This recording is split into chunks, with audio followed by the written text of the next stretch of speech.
नमस्कार, आप देख रहे हैं लाइव 24 न्यूज़ बिहार। इस वक्त की बड़ी तस्वीरें मैं आपको बता दूं कि बहादुरगंज प्रखंड मुख्यालय से है। दूसरे दिन भी नामांकन को लेकर पैक्स अध्यक्ष चुनाव के कई कैंडिडेटों ने अपना नामांकन दाखिल की है। तस्वीरें बहादुरगंज से निकलकर सामने आई है। बता दें आपको कि हमारे संवाददाता मिनहाज आलम ने जानकारी दी है कि जहां पैक्स अध्यक्ष चुनाव को लेकर जो तस्वीरें सामने आई है ये रोचक है। और हालांकि कल 4 कैंडिडेट ने पहले दिन नामांकन किया था। आज कैंडिडेटों का जमावड़ा से लग रहा है कि आज काफ़ी संख्या में बढ़ चढ़ कर लोग नामांकन का पर्चा दाखिल कर रहे हैं। तो ऐसे में झिंझिली पंचायत से पैक्स अध्यक्ष के रूप में नामांकन कर आपने नामांकन किया, वही उन्होंने मीडिया से बात नहीं करते हुए कई बातें बताई। कैसा लोग का आपके साथ इस बार बर्ताव, कैसा लोग आपके साथ हैं कि नहीं है इस बार? देखिए, कोई भी प्रत्याशी या प्रतिनिधि जो चुना जाता है बार बार इसलिए चुना जाता है कि उनका कार्यकाल से लोग संतुष्ट होते हैं, इसी कारण में चुने जाते हैं। तो मेरे वालिद साहब मरहूम अमीनुद्दीन साहब जो हैं वो 3 टर्म लगातार जीते हैं और 3 टर्म में 12 साल के दरमियान ही उनका इंतकाल हो गया। उनके इंतकाल के बाद 3 साल हमने झिंझिली पैक्स को चलाया है। और इसका जो है आपको सबूत जो वहाँ के जो पंचायतवासी हैं वो लोग दे देंगे बेहतर तरीके से। और लोकतंत्र में जो है मतदाता ही मालिक होता है, उनको ही हक और अधिकार होता है, वही प्रतिनिधि चुनते हैं। तो हम अभी जीत का दावा तो नहीं कर सकते, मेहनत कर रहे हैं लोगों के बीच। और 3 साल का जो मेरा कार्यकाल है उसी को लोगों के बीच रख करके हम वोटर के बीच जाते हैं, मतदाताओं के बीच जाते हैं, झिंझिली पंचायत के किसानों के बीच जाते हैं फरियाद लेकर के कि एक शिक्षित उम्मीदवार को चुनिए, जो सक्षम हो उनको चुनिए, जो निडर हो। सिर्फ पैक्स का मामला नहीं है, सिर्फ पैक्स का मामला नहीं है। आप एक प्रतिनिधि चुनने जा रहे हैं और आपका पंचायत में कोई समस्या होता है, कोई मामला होता है, तो कोई पदाधिकारी आ करके ऐसे प्रतिनिधि चुन के आते हैं कि उनको धमका के चले जाता है। तो ऐसा प्रतिनिधि चुनिए जो सक्षम हो, जिसके अंदर सलाहियत हो, जो बेबाक होके बेखौफ होके निडर होकर के प्रतिनिधि के साथ में तरीका और सलीका से बात कर पाए। गरीबों और मजदूरों को जो किसी तरह की भी समस्या हो उनका समाधान निकाल पाए।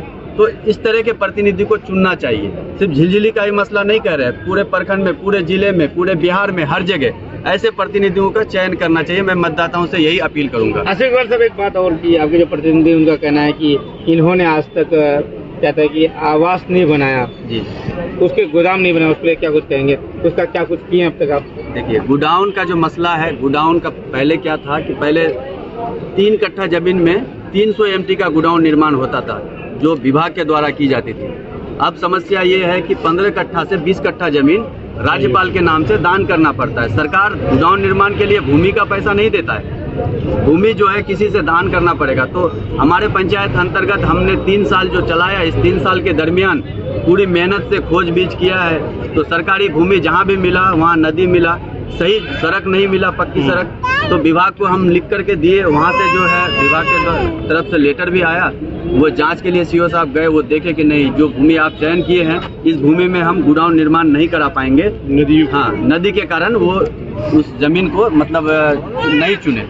तो आपने जमीन अभी मुहैया कराया हुआ है? नहीं, अभी देखिए सरकारी भूमि मेरे वहाँ पर नहीं है। जो भी सरकारी भूमि है वहाँ जो जगह है वो नहीं हो सकता है, लायक नहीं है विभाग की तरफ। तो अगर अगला जो 5 साल आपको अगर मेरा ये है कि इस बार अगर मुझे कामयाबी मिलती है, मैं 3 साल तो लोग जिम्मेदारी नहीं दिए, उसके बाद भी हमने चलाया है 3 साल।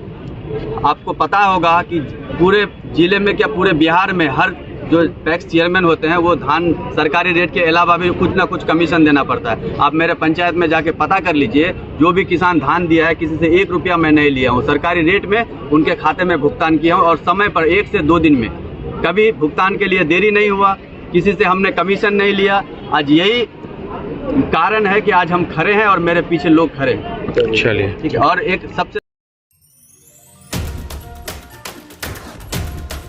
ये जो जियो मार्ट आपने लॉन्च किया है, कैसे देंगे लोगों को और क्या है जियो मार्ट का उद्देश्य? इसका उद्देश्य ये है कि लोग जो है, लोग शहर में जाना पड़ता था कोई भी सामान के लिए, रेट उसको बढ़िया नहीं मिलता था, रेट ज़्यादा जो भी मतलब यहाँ आपको छोटा सा मार्केट में ही आपको हर चीज़ आपको चीप एंड बेस्ट में, चाहे आप EMI में लें या कैश में लें, हर जगह से आपको कम रेट में। जियो मार्ट का यही पर्पज़ है कि लोगों तक ओरिजिनल सामान और कम रेट में पहुँचाया जाए, चाहे वो mobile, OnePlus, iPhone, Motorola, Samsung, Poco, कोई भी XYZ। हाँ कोई सा भी मॉडल आप यहाँ से चाहे फ्रिज ले लीजिए, मतलब LG हो या सैमसंग, वोल्टास, ब्लू स्टार, जितनी जो भी कंपनी का सारा कंपनी का चीप एंड बेस्ट में आपको EMI का भी सुविधा आपको यहीं भट्टा हाट पहुँचा दामन इतना ये इस तरह से आपके यहाँ मिल जाएगा सामान। हाँ ये सारा ये आपको मिल जाएगा इसी तरह से। EMI की सुविधा किन किन कंपनियों के द्वारा अभी हमारे यहाँ